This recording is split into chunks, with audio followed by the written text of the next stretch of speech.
Selamat datang di acara bertahan hidup apapun yang terjadi. Hari ini pembawa acara kita, Alberto, akan melakukan sebuah trik gila. Tahun lalu, dia tinggal di sebuah gua bersama beruang grizzly selama 2 bulan dan berhasil bertahan hidup. Kamu ingat bagaimana Alberto melumuri tubuhnya dengan daging cincang dan melompat ke dalam kolam berisi ikan piranha? Semoga kamu gak lupa bagaimana Alberto memanggang barbeque di atas gunung berapi aktif. Ya, lupakan saja. Hari ini Alberto akan melakukan trik paling berbahaya dan gila dalam hidupnya. Khususnya untuk kalian, pemirsa yang budiman. Dia akan ditelan oleh paus biru raksasa. Alberto pergi ke Atlantik Utara. Ini adalah wilayah perairan yang luas tempat kamu bisa bertemu dengan paus biru dan paus sperma. Dia naik yacht dan berlayar jauh dari pantai. Dia akan mencari paus dengan menggunakan ekolokasi dan teropong. Beberapa hari telah berlalu. Alberto duduk di atas yacht dan mengamati cakrawala. Sonar mendeteksi beberapa gerakan. Dia melihat ke arah sinyal dan melihat air menyembur naik ke langit. Itu paus biru raksasa, mamalia terbesar di planet ini. Ya, itu mamalia, bukan ikan. Jadi, Alberto melumuri tubuhnya dengan minyak agar mudah masuk ke dalam tenggorokan paus biru.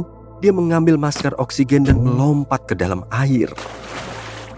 Paus biru membuka mulutnya dan menyedot banyak air. Mulutnya dipenuhi tulang insang. Ini adalah bulu-bulu yang menggantikan gigi. Bulu-bulu itu terdiri dari protein keratin. Rambut dan kuku manusia terbuat dari protein ini. Paus biru menyedot air lalu mengeluarkannya. Bulu-bulu ini mencegah ikan kecil dan plankton keluar dari mulut bersama cairan. Tulang insang ini mirip penyaring. Alberto berenang mendekat. Paus biru itu menyesap air. Ia menyedot puluhan galon air dan menelan Alberto. Pahlawan kita berada di dalam badai. Air memercik ke segala arah dan lidah raksasa seukuran gajah melempar Alberto ke segala sisi. Alberto mencoba mencapai tenggorokan, tapi air memercik kembali. Alberto meluncur di sepanjang lidah menuju luar mulut, tapi paus biru menutup mulutnya. Dan Alberto menabrak tulang insang. Rasanya sedikit sakit. Beberapa bulu bahkan rontok. Lidah paus biru ingin mendorongnya keluar, tapi Alberto berhasil masuk ke dalam tenggorokannya. Tapi di sini dia bertemu penghalang. Dia nggak bisa melangkah lebih jauh karena struktur tubuh paus biru. Tenggorokan hewan raksasa ini sangat kecil, hanya sebesar kepalan tangan, tapi bisa meregang. Alberto sudah memperkirakan hal ini. Itu sebabnya dia melumuri tubuhnya dengan minyak. Dia meregangkan tubuhnya setinggi mungkin dan melompat ke dalam tenggorokan paus biru. Sekarang, pahlawan kita berada di dalam kerongkongan yang sempit. Dia meluncur di atasnya seperti di seluncuran taman air. Kemudian, kecepatannya menurun. Ruang menjadi lebih sempit. Sekarang, Alberto merangkak maju dengan susah payah. Di sini sangat licin dan Alberto hampir nggak bisa bergerak. Kerongkongan mengerut dan mendorong Alberto lebih jauh. Sekarang dia berada di dalam perut, gelap, sempit, dan berbau busuk. Alberto ingin menyalakan korek api, tapi kantongnya basah. Dan menyalakan api di sini adalah ide yang buruk. Pertama, hampir nggak ada oksigen, yang berarti nggak bisa menyalakan api. Kedua, berbagai reaksi kimia terjadi di dalam perut paus biru, sehingga menciptakan gas yang mudah meledak. Alberto nggak ingin itu. Dia mengeluarkan senter dan memeriksa tempat itu. Dinding perut paus biru itu sempit dan terus berdenyut. Alberto nggak bisa berdiri tegak. Kakinya terendam cairan sampai setinggi lutut. Dia melihat kerangka ikan, bangkai kapal, keranjang supermarket, DVD, lampu, dan buku Moby Dick di sekelilingnya. Enggak, itu nggak benar.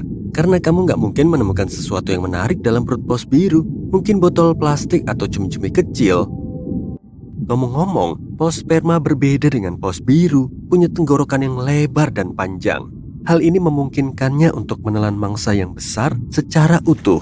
Secara teknis, paus sperma bisa menelan manusia dalam sekali telan. Pokoknya, kamu bisa menemukan banyak hal menarik di dalam perut paus sperma. Makhluk ini pernah menelan cumi-cumi raksasa secara utuh. Panjang cumi-cumi ini bisa mencapai 14 meter. Itu seukuran bus kecil. Tapi paus sperma berhasil menelan mangsa yang seperti itu berkat struktur tubuh cumi-cumi yang fleksibel. Oke, mari kembali ke Alberto. Ada bau busuk di dalam perut paus biru.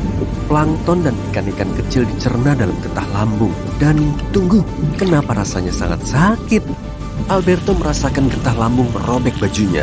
Alberto mencoba untuk bangun, tapi di sini terlalu penuh. Dia memukul dinding perut dengan tangannya, tapi nggak ada yang terjadi. Perut paus biru semakin menyempit dan menekan Alberto. Getah lambung mengiritasi kulitnya. Alberto berteriak dan menendangkan kakinya ke berbagai arah.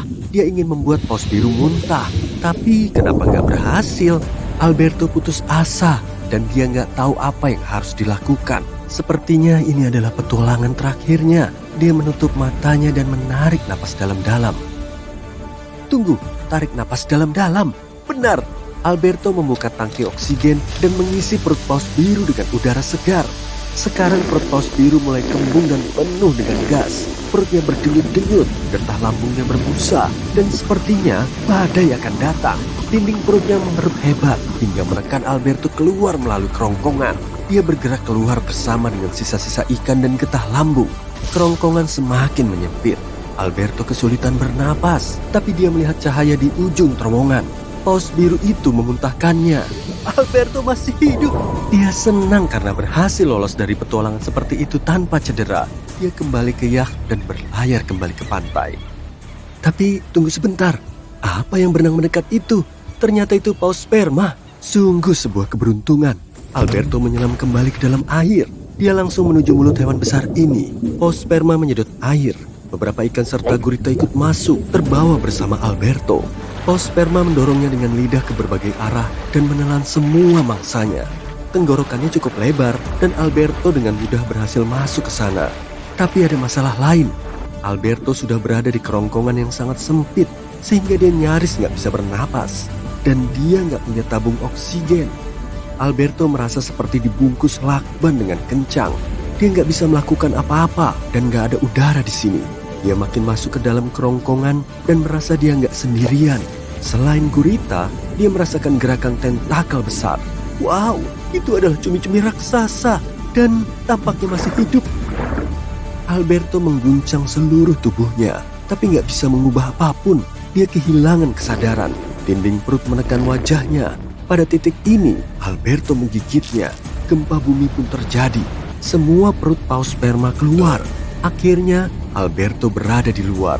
Seekor cumi-cumi raksasa berenang menjauh sejauh mungkin. Sepertinya dia nggak mengerti apa yang terjadi padanya. Pahlawan kita naik ke yacht. Saat ini, dia adalah orang yang paling bahagia di planet ini. Dia menyalakan mesin dan menuju pantai.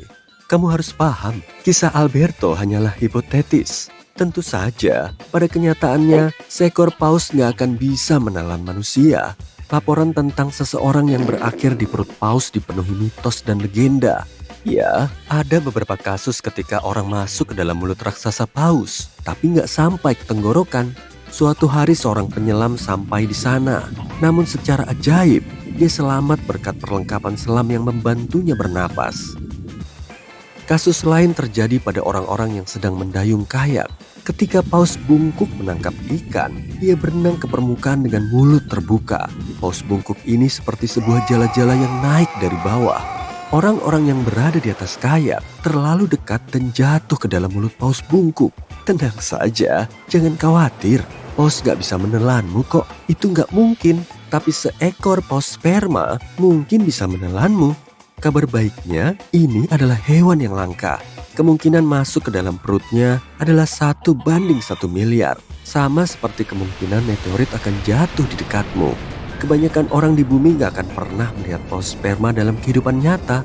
Hewan ini berenang di lautan terbuka di seluruh dunia, tapi menghabiskan sebagian besar waktunya di kedalaman sekitar 3.000 meter. Itu 10 kali lipat ketinggian menara Eiffel, tapi di lautan.